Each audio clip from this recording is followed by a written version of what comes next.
We're joined now by the UKIP MEP, former leader of UKIP, Nigel Farage.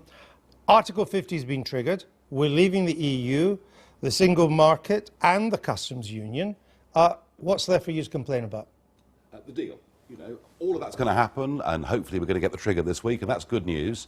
What worries me a little bit is I'm not sure the government recognise how strong their hand is. You know, just this week at the summit in Brussels, the word in the corridors is that we're prepared to give away our fishing waters as a bargaining chip. So the worry is what deal we get. Are we leaving? Yes, I'm pleased about that. But in the end, you are an irrelevant voice on the deal because the deal will be voted on in Parliament and you have one MP. Well, I think actually you're missing the point, aren't you? The real vote in Parliament isn't in London, it's going to be in Strasbourg.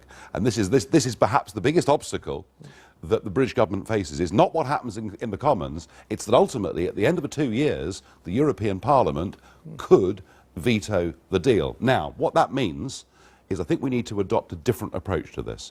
We don't need just to be lobbying in the corridors of Brussels to get a good deal.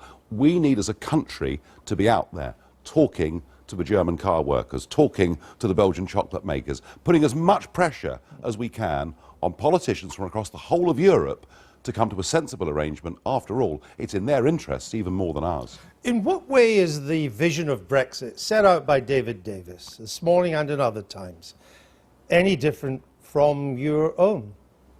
Well, listen, I'm delighted that there are people now adopting the position that I argued for many, many years. Good. So Like Douglas Carswell argued, he said he found Mr. Davis's performance this morning, quote, very reassuring. Well, it is reassuring. And just as when Theresa May was Home Secretary, every performance she gave was hugely reassuring. In fact, she was seen to be a heroine after her Tory conference speeches and then didn't deliver. We have to see. I'm just concerned, Andrew, that even before we start, we're making concessions. You've described the EU's divorce bill demands. A figure of 60 billion euros has been floated around. You said that's laughable, and I don't understand why you're saying that.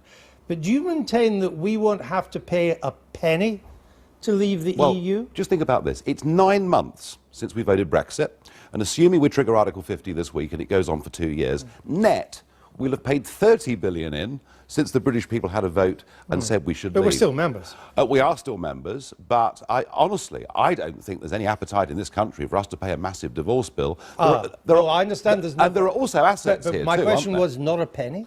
Well, there will be some ongoing commitments, but the numbers that are being talked about of 50 or 60 billion pounds are frankly laughable. Well, you've said that is laughable, but I'm just trying to find out if you'd be prepared to accept some kind of exit cost. It may be nowhere near 60 billion. And of course, we have to do a net agreement as well. The government briefed about our share of the European Investment Bank, which is very chunky too. But would you accept a deal, perhaps in transitional arrangements and so on, 5, 10 billion as part of the divorce settlement? Well, all I know is we're paying in net £30 million every single day at the moment, £10 billion plus every year. And that's just our contribution at the moment. We are going to make a massive saving on this. What do you make of what Anna Soubry was saying there, that if there is no deal, and that is now being talked about more. I mean, it may be the government managing expectations here. There is still an expectation we will have a deal. But if there is a no deal, that the government can't then just go to WTO rules, that it has to have a vote in Parliament. What do you make of that? Well, by the time we get to that, there'll be a general election coming down the tracks of us anyway. So I suspect that if, at the end of this 2-year process, there is no deal... Oh, and by the way, no deal is a lot better for the nation than where we currently are, because we'll be freed of regulations, we'll be able to make our own deals in the world.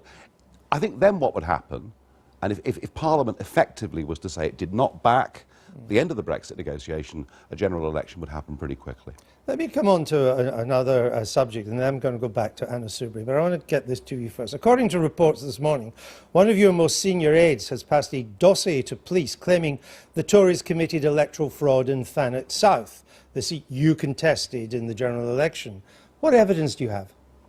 I've read that in the newspapers, just as you have, and I'm not going to comment on it at all. Well, you're not aware of the contents of the dossier?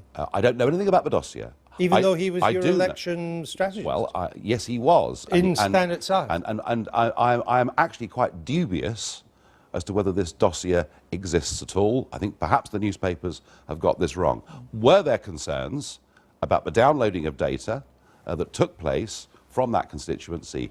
Yes, but beyond that, we don't know anything. What about the part of this downloading was allegedly, he has refuted it, done by Mr. Carswell, your MP, to give information to the Tories. Do you have evidence of that? We have evidence that Mr. Carswell downloaded information. We have no evidence of what he did with it. No evidence that he gave it to the Tories? No evidence at all.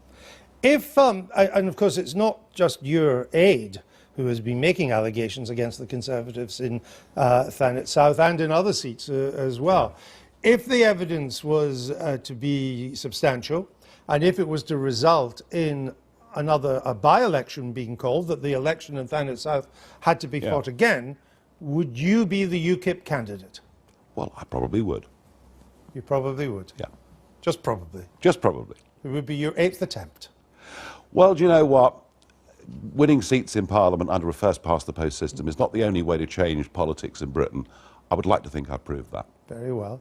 Let's go back to Anna Soubry, who was listening to that. Anna Soubry, I think the implication, what we were saying on the panel at the start of the show, and I think what Nigel Farage was saying there would be that if at the end of this process, whatever the vote, the government was to lose it, it would probably provoke a general election. What's your reaction? No, I think that would be right, because look, I mean, let's get real.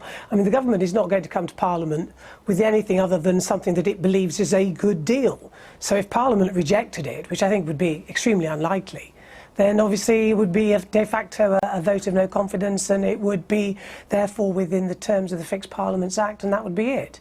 So I think we should be... I'll tell you what the real problem is, Andrew. I think more likely is that because of the stories that are being put up about the 50 billion, maybe 60 billion, and you look at the way that things are being flagged up, that actually both the Prime Minister and Boris Johnson say we should be asking them for some money back. I think the big fear, certainly the fear I have, is that we'll be crashing out in 6 months. You think we could the press? I think we could leave as quickly as 6 months? Explain that to me. Because I think that they will stoke up the demand from the EU for 60 billion, 50, 60 billion back. And my very real concern is that within 6 months, where we're not making much progress, maybe 9 months, we're not making much progress, and people are getting increasingly fed up with the EU because they're being told it wants unreasonable demands, and then we crash out. And I think what is happening is that the government is putting in place basically scaffolding at the bottom of the cliff to break our fall when we come to fall off that cliff. And I think many in government are actually preparing, not for a 2-year process, but 6 to 9 months off the cliff, out we go. That's my real fear. And that's very interesting. I've not heard that expressed before by someone in your position. I suspect, though, that you've just made Nigel Farage's day. Exactly. Well, it's a lovely Farage. No, it's a lovely thought. And But I would Who's running I would the just say to country? Anna Soubry, she's really a bit out of date with all of this. You know, 40 years ago, there was a good argument for joining the common market because tariffs around the world were so high.